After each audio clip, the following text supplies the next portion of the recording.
Bienvenue à Fringe Pop 321, l'émission qui croit que le monde est plus étrange que nous ne le pensons, mais penser ne devrait pas être étrange.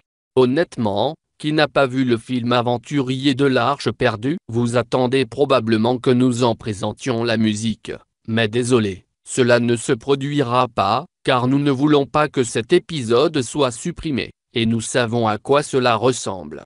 Je me réfère au blockbuster hollywoodien de 1981 qui regarde Harrison Ford comme l'archéologue téméraire, Indiana Jones. Le film est ancré dans la conscience des fans contemporains depuis son apparition. Le film Les Aventuriers de l'Arche perdue se penchait en grande partie sur l'arche biblique de l'Alliance. Vous pouvez donc déjà en quelque sorte dire de quoi parlera notre épisode aujourd'hui.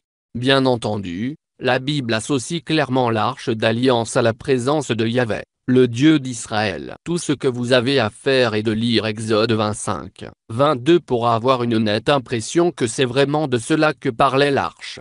Cependant, le film dépeint l'arche comme une arme apocalyptique, un objet de destruction massive qui, pour le bien de l'intrigue du film, était convoité par Adolf Hitler pendant les jours de la Seconde Guerre mondiale.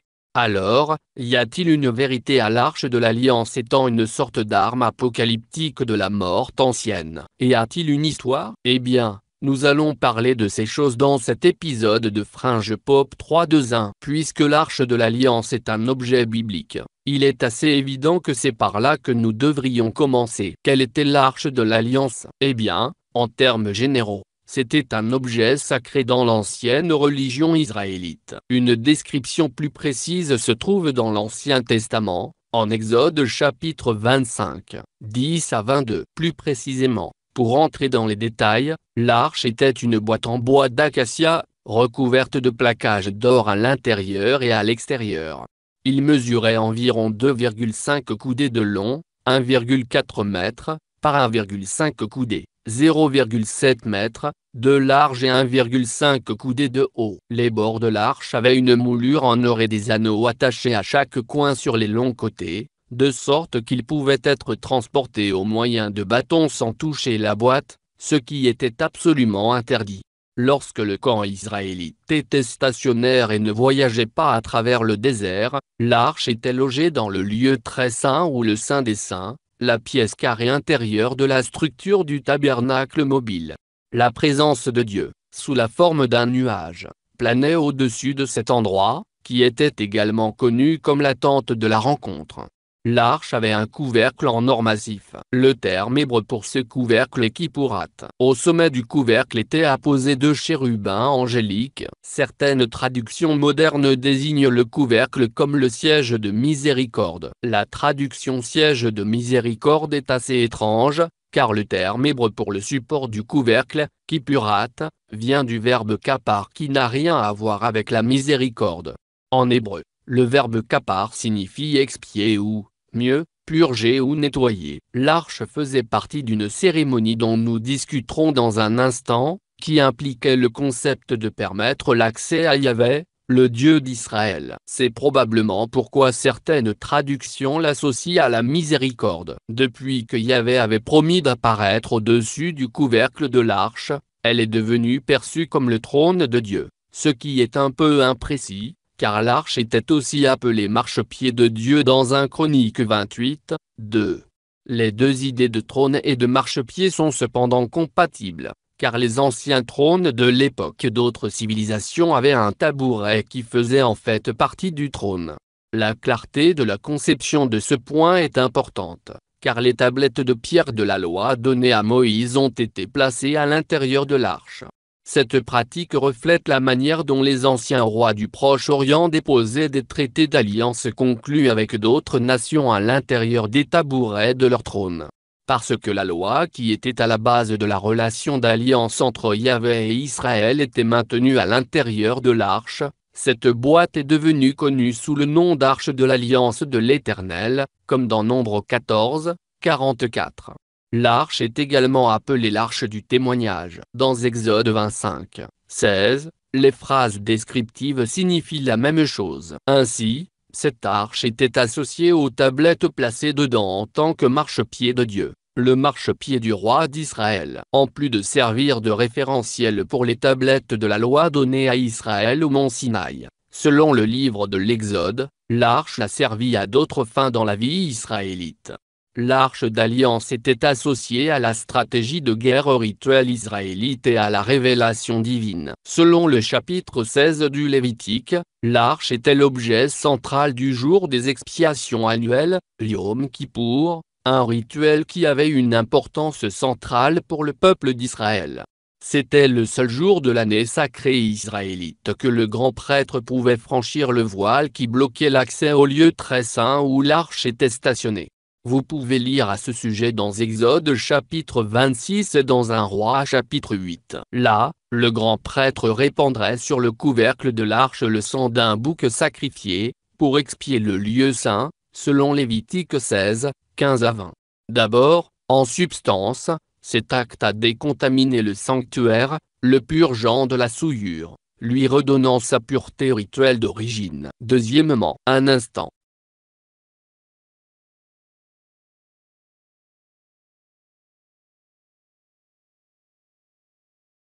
Deuxièmement, parce que l'arche était associée à la présence même de Yahvé, le Dieu d'Israël. Elle a parfois été menée sur un champ de bataille contre les ennemis d'Israël. 1 Samuel 4, 3 en est un bon exemple. Lors de certaines de ces occasions, des événements miraculeux se sont produits, tels que le jour où les eaux du Jourdain se sont arrêtées, comme enregistré dans Josué 3, 8 à 17.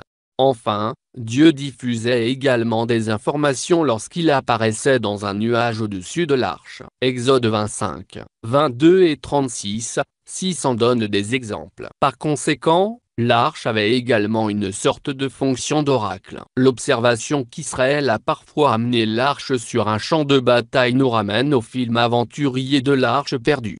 Dans ce film, 2 représentants du gouvernement américain viennent là où Indiana Jones enseigne, pour le persuader de rechercher l'arche. Il ne semble pas comprendre pourquoi Hitler s'y intéresse. Indiana Jones leur montre une illustration de l'arche d'une vieille Bible qui représente un flux de lumière rayonnante et flamboyante sortant des ailes des chérubins, décimant les ennemis d'Israël. Indiana Jones ajoute ensuite que la Bible décrit l'arche, citation, nivellant des montagnes et dévastant des régions entières, fin de citation. L'arche était-elle donc un rayon de mort, une arme de mort? Eh bien non. Les descriptions et le dialogue du film sont de la pure fiction, car il n'y a pas un seul verset dans la Bible qui décrit l'arche émettant une sorte de faisceau ou de rayon de mort. La description d'Indiana Jones ne peut être trouvée nulle part dans les pages de la Bible. Pourtant, il y a dans la Bible 2 instances où des individus sont morts à cause de l'arche. Par exemple, dans 2 Samuel 6, 5 à 10, un homme du nom de Buzza touche l'arche pour la stabiliser et est tué. Le deuxième exemple concerne certains hommes de Beth-Shemesh qui sont morts après avoir regardé dans l'arche, qui a nécessité de la toucher pour retirer son couvercle. Donc, oui, Dieu voulait vraiment punir ceux qui toucheraient l'arche, car c'était son principal objet sacré. Mais pour que l'arche soit utilisée comme une arme, vous devriez la mettre sur un champ de bataille avec un panneau qui dit « Défense de toucher », car c'est la seule façon dont cela pourrait s'avérer mortel. Cela pourrait faire des victimes, mais ce n'est vraiment pas une arme. Un autre mythe à propos de l'arche d'alliance est qu'elle contenait Dieu. Graham Hancock est un promoteur éminent de ce mythe, lui et d'autres écrivains. Hancock a écrit dans le livre Te signe celle citation. Cela se rapporte naturellement à la pensée que les pouvoirs physiques de l'arche étaient les activités de Yahvé, qui avait placé sa présence sur l'arche. Dans cette croyance, cependant, il se trompait. Autrement dit, puisque les Israélites avaient vu les pouvoirs de l'arche de première main, ils devaient croire que l'arche contenait leur Dieu. Fin de citation. Page 293. Mais ce n'est tout simplement pas vrai. Les Israélites savaient ce qui était contenu dans l'arche, à savoir 2 tablettes de pierre, selon 1 Roi 8, 9. Ils n'étaient pas complètement stupides au point de penser que 2 objets en pierre avec des mots hébreux dessus étaient une divinité. Non seulement cette pensée est incohérente, aucun verset de la Bible ne prétend jamais que Yahvé ait habité à l'intérieur de l'arche, ni soit jamais entré ou en soit sorti. Le langage biblique est clair. Dieu a dit à Moïse, citation, « Je vous rencontrerai du haut du propitiatoire ». Fin de la citation. Voilà le couvercle. C'était par-dessus le couvercle, entre les deux chérubins qui sont situés sur l'arche du témoignage, que Dieu parlerait avec Moïse. Exode 25, 22. Le langage est donc clair. L'arche ne contenait pas Dieu. Une autre idée de l'arche qui a plus de substance que la précédente, mais elle a tendance à être surestimée. De nombreux érudits bibliques se sont demandé si l'arche d'alliance dérivait d'un ancien objet sacré se trouvant du Proche-Orient, le palanquin. Les palanquins ou objets similaires sont souvent considérés comme des candidats au soupçon. Un palanquin est une petite structure pour transporter une personne ou qui était montée sur un animal tel qu'un chameau ou un éléphant, pour porter un cavalier. Les palanquins assyriens et bédouins Boutefal, également appelés Markoum ou Keba, sont deux options problématiques. Ce sont des palanquins, mais contrairement à l'arche, ce n'étaient pas des boîtes, ils n'avaient pas de couvercle, ils n'étaient pas recouverts d'or et ils ne contenaient aucune relique sacrée. Un parallèle plus cohérent avec l'arche est le palanquin égyptien. Bien que les styles varient, les palanquins égyptiens peuvent représenter tous les éléments structurels de l'arche d'alliance. Les palanquins égyptiens étaient des boîtes en bois, souvent plaquées d'or, et parfois portées par des prêtres au moyen de bâtons. Ceux-ci contiennent des divinités, c'est-à-dire de petites images d'idoles, et ils ont prononcé des oracles, ils ont dispensé la révélation divine. Ils avaient parfois des divinités ailées ou des créatures peintes sur leur petit côté. Un antécédent égyptien à l'arche de l'Alliance a en fait un bon sens en termes de contexte historique de l'exode d'Égypte, pour servir de modèle dans le cadre de la création de l'arche de l'Alliance.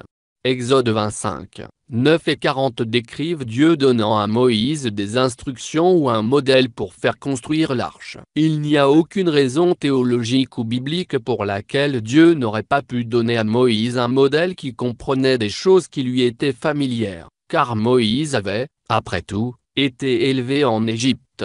Dans l'histoire biblique, l'arche a en fait été construite par un Hébreu qui avait appris son métier tout en, vous l'aurez deviné, habitant en Égypte en tant qu'esclave.